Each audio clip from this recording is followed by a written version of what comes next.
Good morning, YouTube. Today, I want to tell you why being a YouTuber is both the best and worst job you can possibly imagine. Can't stop, won't stop. Can't stop, won't stop. Can't stop, won't stop. Can't stop. So are you recording all of the nefarious activities? If you're new to the channel, my name is Dan and this is my garage, and we talk all about the supercar ownership experience. We do a lot of DIY work. I help people sell their cars and things like that. If you have a supercar and you're looking to sell it, go visit my website, normalguysupercar.com, and you can actually list your car for sale for free. So check it out. There's all sorts of cool stuff on the site. But back to today's topic. I want to first of all start off with one thing, which is this is not meant to be like a woe is me or, shed tears for Dan. So I'm actually going to start off with the positive side of being a YouTuber because there's lots of good things about it. So don't take this as like me whining. I'm just presenting facts, okay? This is just my experience of being a YouTuber. This isn't necessarily how it is for all YouTubers. This is just how it is for me. So the first thing that's really actually quite awesome about being a YouTuber is that I'm my own boss. I kind of do what I want. I don't have a specific schedule. I don't have to get up early in the morning and go 9 to 5 and work for a job. In that respect, it's actually really kind of nice. It's a relaxed schedule. I actually usually sleep until like 7, sometimes even 8 o'clock. I mean, I also work until like 11, 12 o'clock at night and pretty much don't take a whole lot of breaks during the day, but it's awesome. And also with that, I'm doing what I want. So I'm actually very passionate about cars. I love cars. I've been dealing with cars and working on cars and all sorts of stuff ever since I could drive. So to be able to combine my passion with my job is actually really awesome. And it makes it so that you're more motivated to work harder. So I don't really consider when I have a long day working really hard, making videos or making phone calls or doing whatever things I'm doing to make money, trying to make this YouTube thing work, I don't really look at it as work. It's fun and it's kind of awesome. This also means that I kind of get to control my fate. If I want to have a really hard week and put in a lot of hours, I can, and I can work really hard and produce some good content. What that also means is that I'm in control of my own fate. So sometimes if you're lazy or you just need some time off, there's no one else to back me up. There's no other person to take my place. That part of it is actually kind of hard. You don't really have sick days per se, so there's no one stepping in when I don't produce a video. So if I don't produce a video, there's no video going out. In that respect, it's a double-edged sword, but ultimately I get to kind of do what I want, and that part's awesome, but you're also kind of at the mercy of YouTube, which we'll talk about in a minute. What's also been actually a side effect of this job that I didn't even think about when I started is you get to meet some really incredible people, both just fans of the show and also other YouTubers. So I've met some really nice YouTubers, gotten to hang out with them, and that's been really fun. I even got to go on some crazy cool adventures.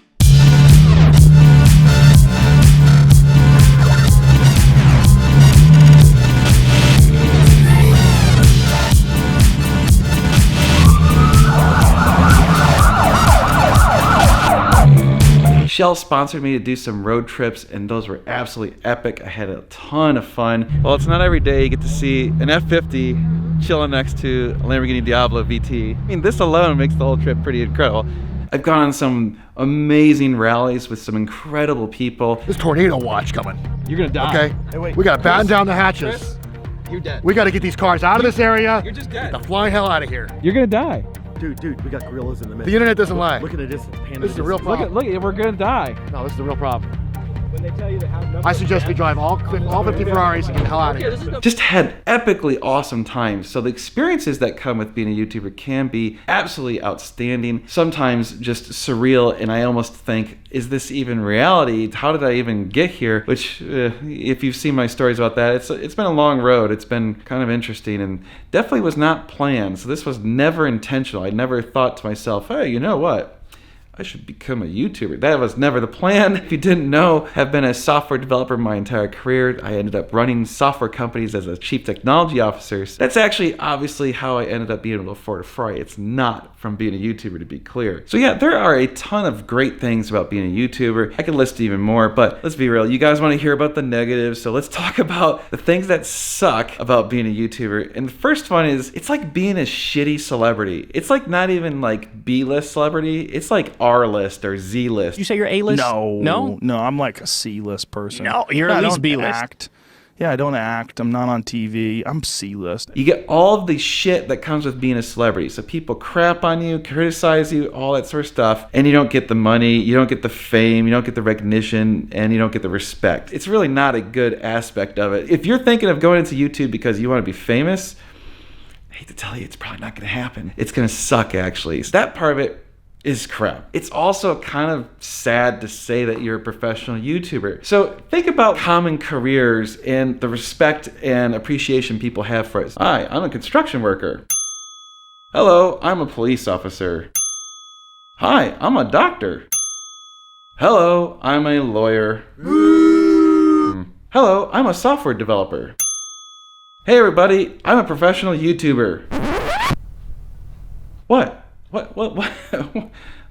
No one really respects the concept of a professional YouTuber. Well, correction. Children think it's cool. So when people ask me what I do and I tell them I'm a professional YouTuber, adults are like, wait, you can make money on that? Or how does that even work? And they get confused and ask strange questions and they just look like dumbfounded. But the children are like, that's so cool. Oh man, are you famous? Can I take your picture? It's like, do you really want 12-year-old kids to be the ones respecting your career?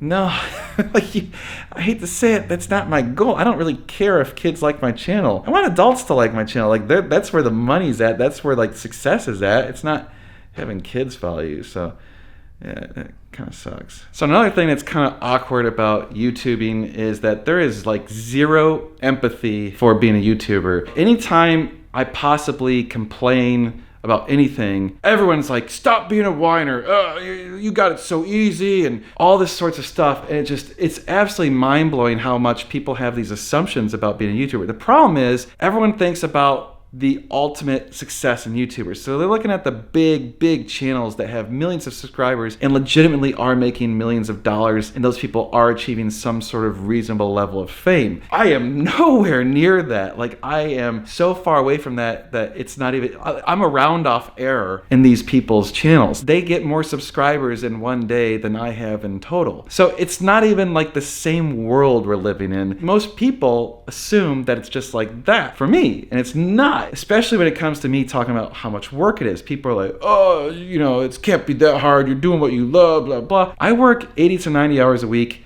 every week. I don't get weeks off. I don't get sick days. I don't take vacations. In fact, if I want to take some time off, I have to pre-make videos, so I have to work even harder for a temporary period of time so I can have videos going out. Because if you do not put out videos pretty much on a regular schedule, which for me is 4 times a week, I'm putting out 4 videos a week, my channel gets its ass kicked. So I have to constantly do that. So like there's this constant pressure, this constant crush for getting content out. And it's also another problem is you constantly have to think about what is new and exciting content that's going to get people interested. And it's hard. I've done over 1,000 videos at this point. So thinking of new topics or interesting things or whatever that's going to get people to want to watch and want to click on my videos is challenging. And that brings up another point, which is you're only as good as your last video. People are brutal. And if I put out a bad video, poof, they're gone. And I can't even tell you how many times people will comment stuff like, oh, something I didn't like, unsubscribing. It's just like, let's ignore the other 400 videos of mine that you liked, but I put out one thing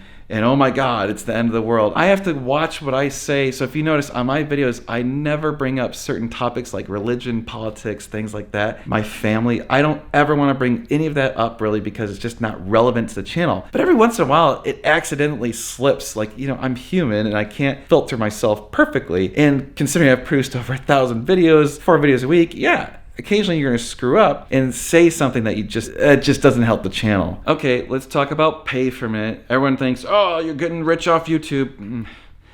I hate to tell you, yeah, it just isn't happening. So I've got almost 50,000 subscribers now, and I'm making about $2,000 a month on YouTube. That's not exactly a whole lot of money. It's not bad, but for the amount of work I'm doing, the hourly rate I'm doing is probably substantially below minimum wage. Yeah, and I have some sponsors, and sometimes, occasionally, I get some actual cash payments or checks from them, but the vast majority of my sponsors provide me products, so I'm not really getting paid for that. I'm getting stuff for that. So it's complicated, and ultimately, it's not exactly like you're getting rich. And to do a channel that's about cars, especially expensive cars, as you can imagine, my costs are really high. So that means 4 years in now, I have yet to make a profit. I am basically surviving off of my investment money from my investor, also surviving off my own money from my previous career. So that's how I'm able to afford all this. It's not because of YouTube. If you think you're going to get rich and make a bunch of money, probably ain't gonna happen. And speaking of the money issue, one of the things that really sucks about being a small YouTuber is I have to compete with these massive YouTubers that have huge budgets. In the car world, there's some massive YouTubers and they have enough money to go out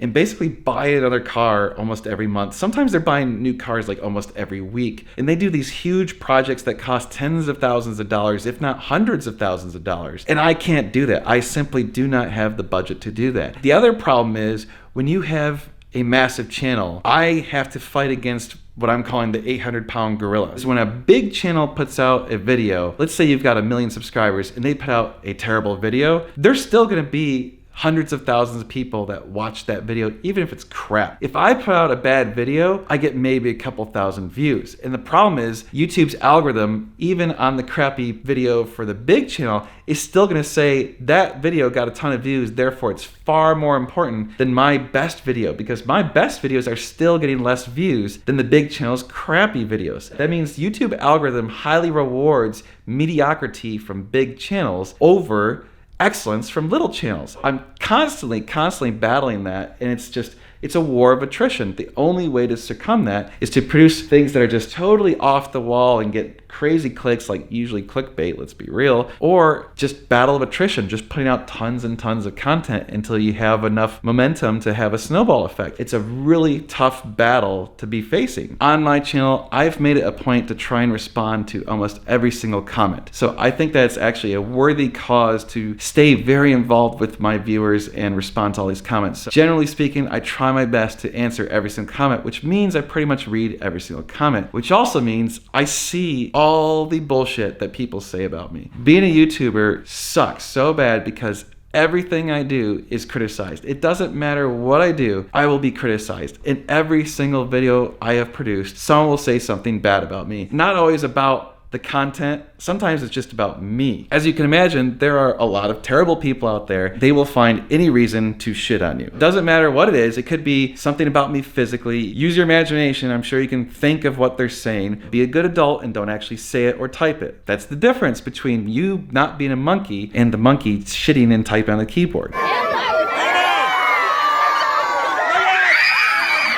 So you're constantly being just told awful things. People can be just so brutally bad. It's mind-numbing how stupid and terrible these people can be. I read this stuff and I just think, wow, I bet your mother is really disappointed in you. It's hard to even fathom that people think and behave this way. You would never act this way if you were meeting me face to face. Like the things that people say in comments, if they met me in person, would never, ever say that. And of course, right now someone's gonna be like, oh, yeah, I would. No, you wouldn't. You wouldn't, because you're a reasonable human being. Just when you're hiding behind a keyboard, you're not. Imagine that you're sitting there at your job every single day, someone's filming most of your job. And then they take the worst and best moments of that day and condense it down into a video and publish it for tens of thousands of people, if not hundreds of thousands of people to review, which means those people are gonna criticize and discuss everything about it. Yeah, that's what it's like being a YouTuber. So every single day, my life gets documented and everyone critiques and criticizes everything I do. And oh boy, everyone wants their opinion to be heard. The converse of that is there are some amazingly awesome people out there who say some absolutely fantastic things, and it really restores your faith in humanity. So the good news is the number of positive comments far exceeds the number of negative comments, but you still have to see those negative comments. I've made it my policy that when people are just straight up trolls, I just ban them because they're not being productive, they're not helping, they're not doing anything positive. And yeah, maybe I could get more views if I dealt with that in a different way, but I just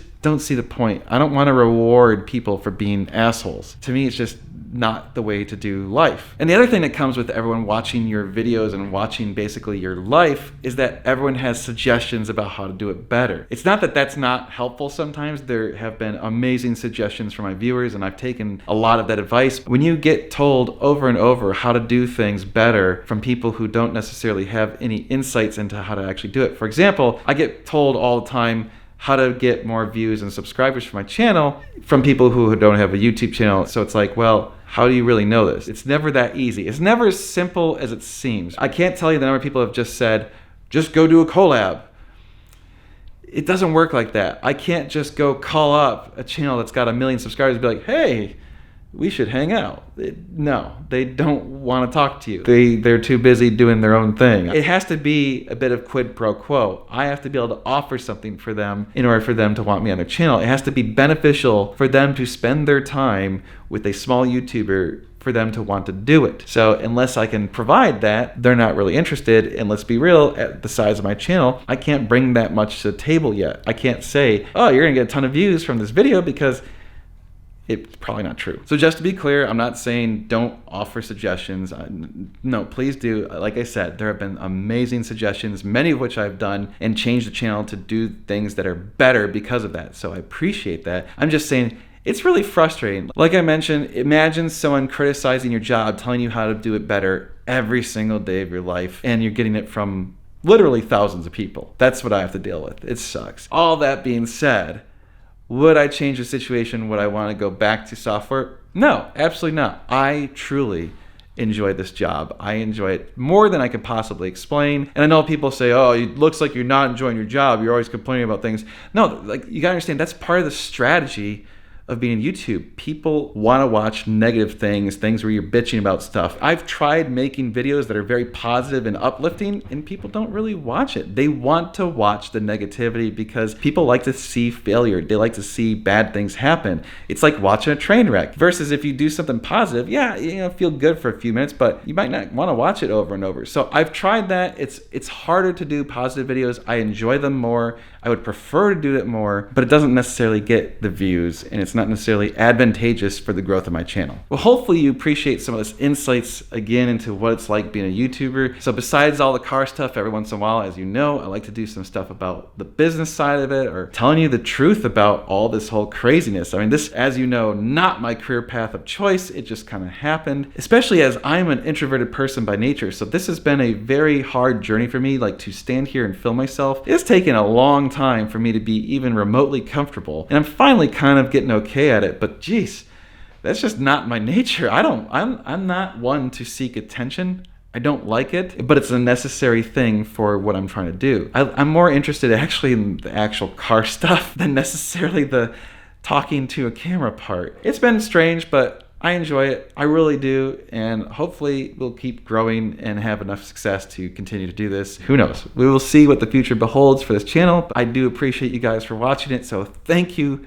Thank you so much. Without you guys' subscriptions and views, this whole thing wouldn't work. Thank you again. I do appreciate it. If I haven't already hit 50,000 subscribers, you can win that clock by signing up to my email list or buying any of my merch. You can do so at normalguysupercar.com. Or if you sign up as a member of my channel, any of those three things, once I hit 50,000 subscribers, I'm picking a name at random. That person's gonna win that cool clock on the wall. Check out my website if you have a supercar that's for sale, or if you're looking for a supercar. Again, you can list your car for sale for free, or go browse some of the cars I have listed. I'm also going to be doing some videos talking about the Ferrari marketplace and the supercar marketplace as a whole. We even have some more car reviews coming up, so you're going to want to stay tuned for all that cool stuff. We have a ton of cool car stuff coming your way. It's going to be sweet.